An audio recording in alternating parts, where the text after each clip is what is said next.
Merci pour la fidélité renouvelée. Bienvenue à toutes et à tous dans cette troisième et dernière partie de la série consacrée au Big Data qui a pour thème aujourd'hui transformer le Big Data en information sur la mobilité.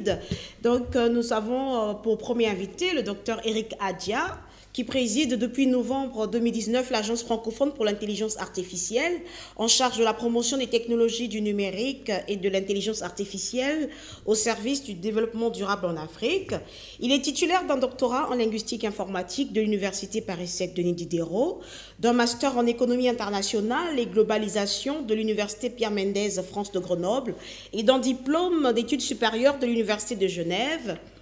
Le docteur Adia a également travaillé au sein de l'Organisation internationale de la francophonie en qualité de directeur de la francophonie numérique, directeur adjoint de la francophonie économique et numérique et directeur du bureau régional pour l'Afrique de l'Ouest à Lomé au Togo.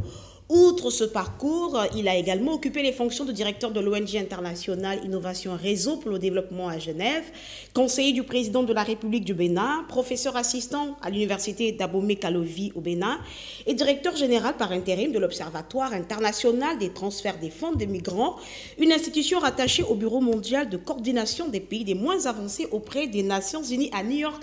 Docteur Adia, merci d'être avec nous et c'est un plaisir de vous avoir. Nous avons également M. James Gabriel Claude, PDG de Global Voice Group, une entreprise internationale spécialisée dans les solutions et services TIC pour les gouvernements et les institutions. Il est détenteur d'une maîtrise en gestion de la Boston University et diplômé en ingénierie télématique de la Pontificia Universidad Católica.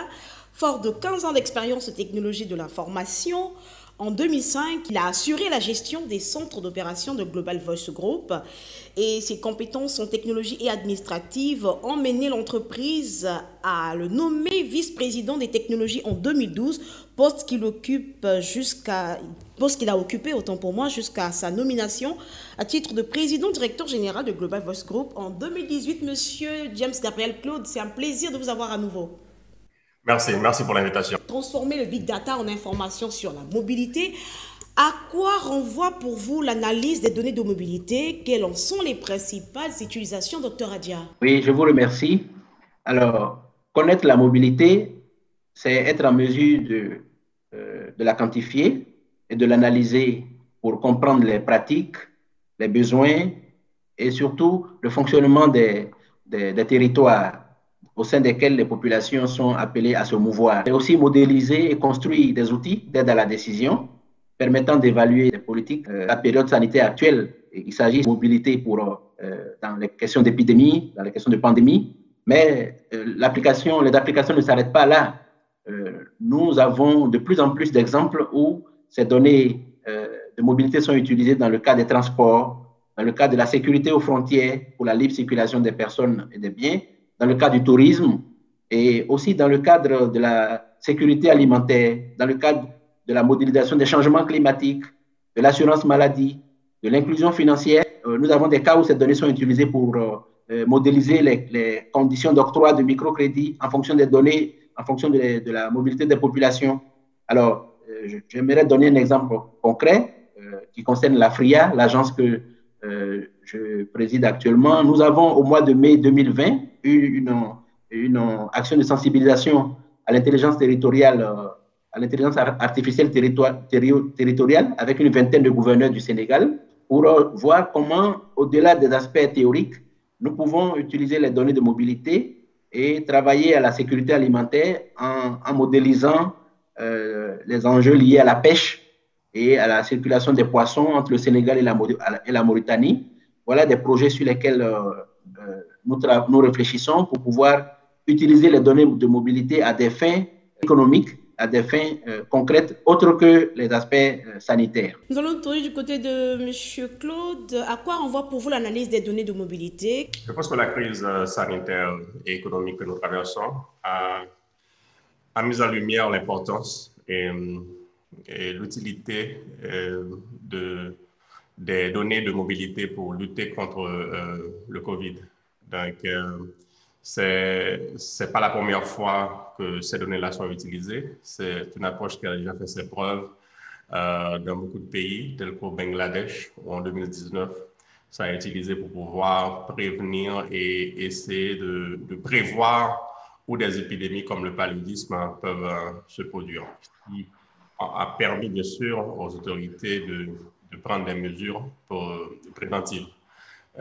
Aussi, au-delà de l'usage sanitaire, il est clair que ces données-là peuvent être utilisées pour une meilleure planification de tout ce qui est transport urbain, pour l'analyse de tout ce qui est tendance migratoire, des statistiques liées au secteur touristique. Donc, vraiment, c'est une source d'information assez large, fiable, qui vraiment peuvent permettre aux autorités de prendre des décisions intelligentes, des décisions qui sont liées à des données sur tout ce qui se passe au niveau de la population. Docteur Adia, tout à l'heure, vous parliez de prise de décision. Quelles décisions ont-elles permis de prendre récemment? Je voudrais m'appuyer aussi encore sur un exemple concret. Vous savez que depuis 2017, il y a une initiative qu'on appelle en anglais AI for Impact, l'intelligence artificielle pour l'impact, qui réunit des organisations publiques et privées afin d'accélérer l'impact de l'industrie du mobile par rapport aux objectifs de développement durable, et avec beaucoup d'organisations des opérateurs mobiles, avec l'association GSMA. Je parle sous le contrôle de M. James Claude, qui connaît certainement mieux cette association GSMA en sa qualité de PDG de Global Voice Group. Et grâce à ce projet AI for Impact, les gouvernants ont permis, par exemple en République démocratique du Congo, de pouvoir élaborer un tableau de bord, un dashboard, sur la mobilité des populations locales en contexte de COVID-19. Et ces décisions ont été salutaires pour pouvoir mieux orienter les tests de dépistage en fonction des populations, surtout à l'aéroport et aussi dans les marchés et dans d'autres lieux où il y avait beaucoup plus de population. Voilà donc des décisions importantes que le ministère de la Santé du Congo a pu prendre en fonction justement des tableaux de bord que l'intelligence artificielle, ou enfin le recueil de données mobiles a permis de prendre. Quelques exemples concrets, docteur Monsieur Claude, concernant des décisions qui ont été prises grâce au Big Data. Je peux vous donner un exemple.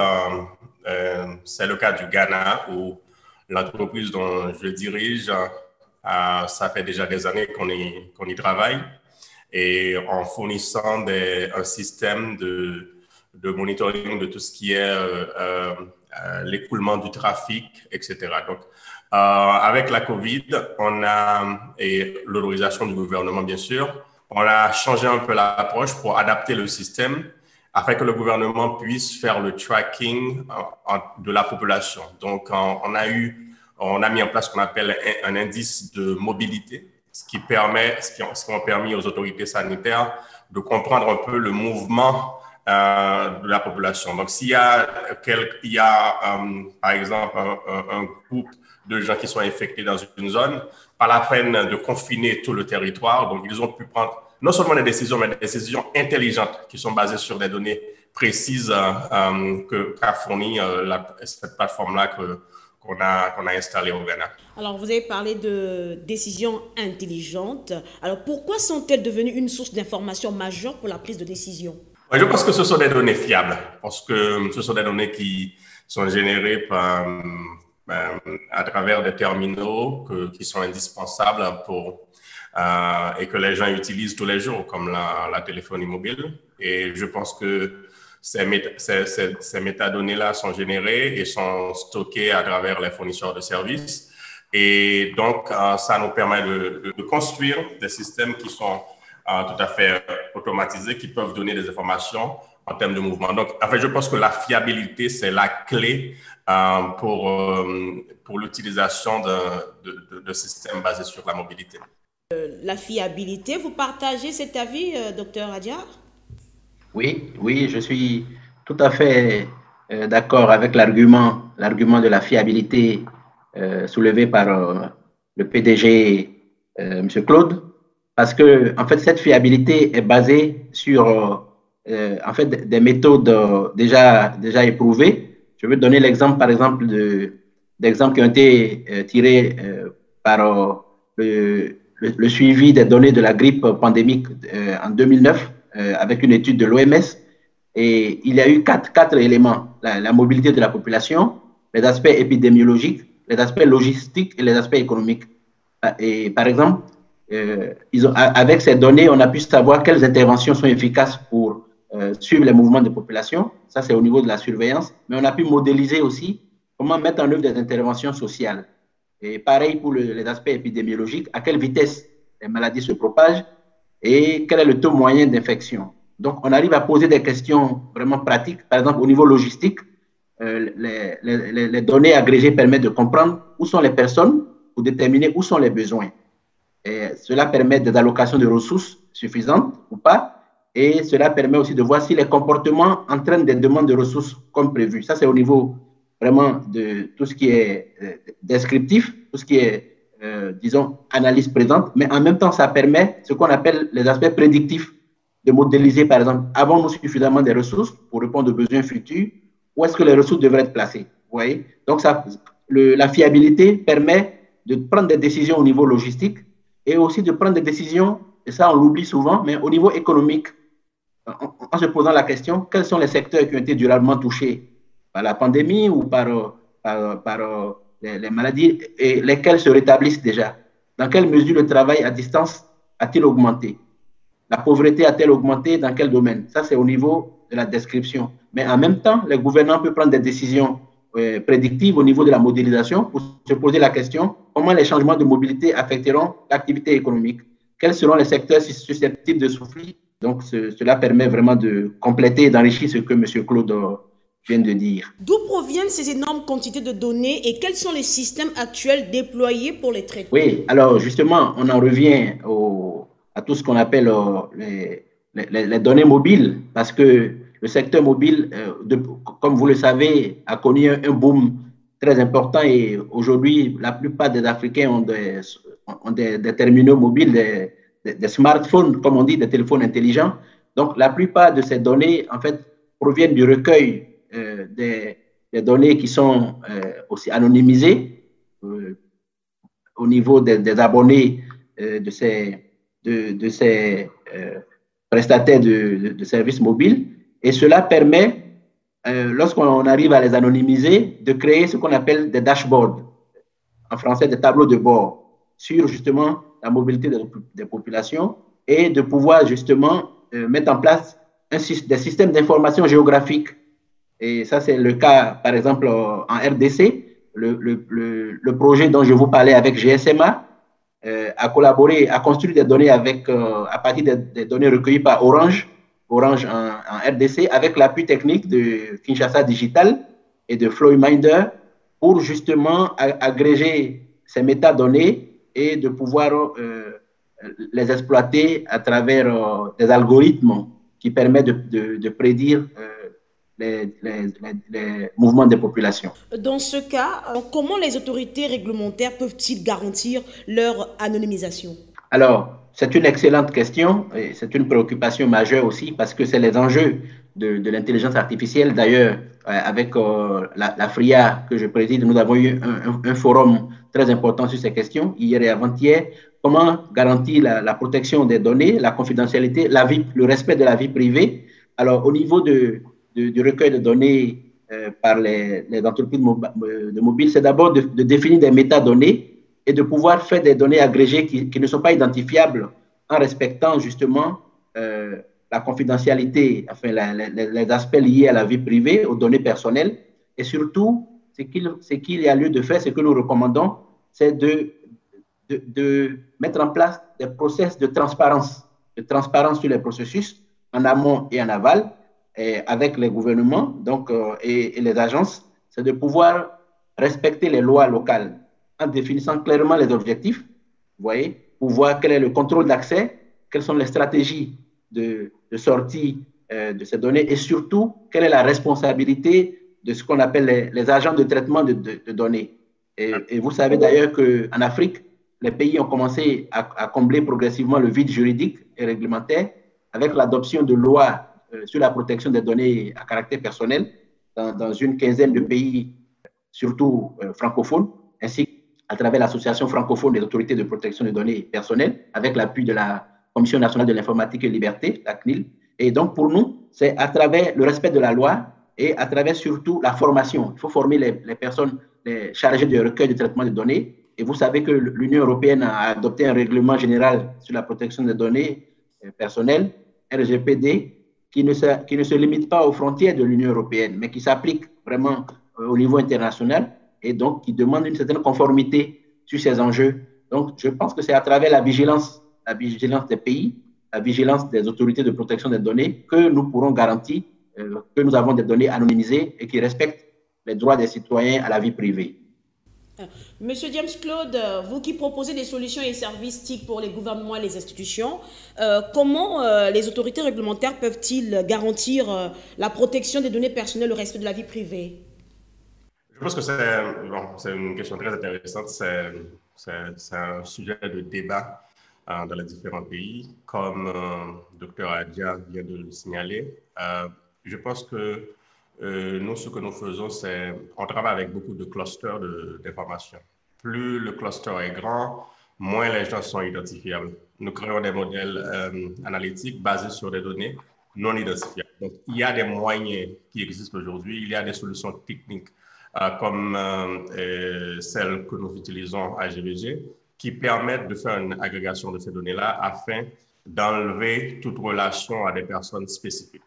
Donc, je pense que ça, c'est vraiment le modèle qui est utilisé. Mais en plus de ça, il faut aussi un cadre réglementaire qui permette l'utilisation responsable de ces données-là. Et comme Dr Adja a aussi signalé, il y a beaucoup de pays qui ont comblé ce vide réglementaire en établissant des lois et comment et qui définissent de façon claire comment ces données-là doivent être utilisées. Un cadre réglementaire pour la protection de ces données, est-ce que c'est déjà une réalité en Afrique, Dr Adja? Oui. Alors, ces dernières années, de plus en plus de pays se sont dotés de lois. Le premier pays à le faire en Afrique francophone, en tout cas, c'est le Burkina Faso. Et lorsque vous allez sur les sites Internet des autorités de protection des données, vous êtes vraiment surpris de voir qu'il y a un travail important qui se fait, notamment au Sénégal, avec la CDP, la Commission des données personnelles. Au Bénin aussi, il y a une loi. Au Togo, il y a une loi. Au Mali, même récemment aussi, enfin, il y a quelques années, en Mauritanie. Donc, nous avons, au niveau de l'espace francophone que l'Africa couvre le plus, une bonne quinzaine de pays qui se sont dotés de lois sur les protections des données personnelles. Mais au-delà des lois, ils ont créé des autorités indépendantes. Ça, c'est important à souligner, indépendantes, avec des représentants des gouvernements, mais de la société civile, des tribunaux et dotés de moyens adéquats. Donc, il y a vraiment une réelle évolution à ce sujet que nous tenons à saluer parce qu'il y a une réelle prise de conscience des enjeux de liberté, des enjeux de vie privée. Et je trouve que nous devons féliciter et encourager les États qui ont pris ces décisions pour protéger la vie privée de leurs citoyens en matière de protection des données personnelles. Voilà, Dr Adja, nous vous remercions pour tous ces éléments de réponse. Merci également à M. James Gabriel Claude pour la participation.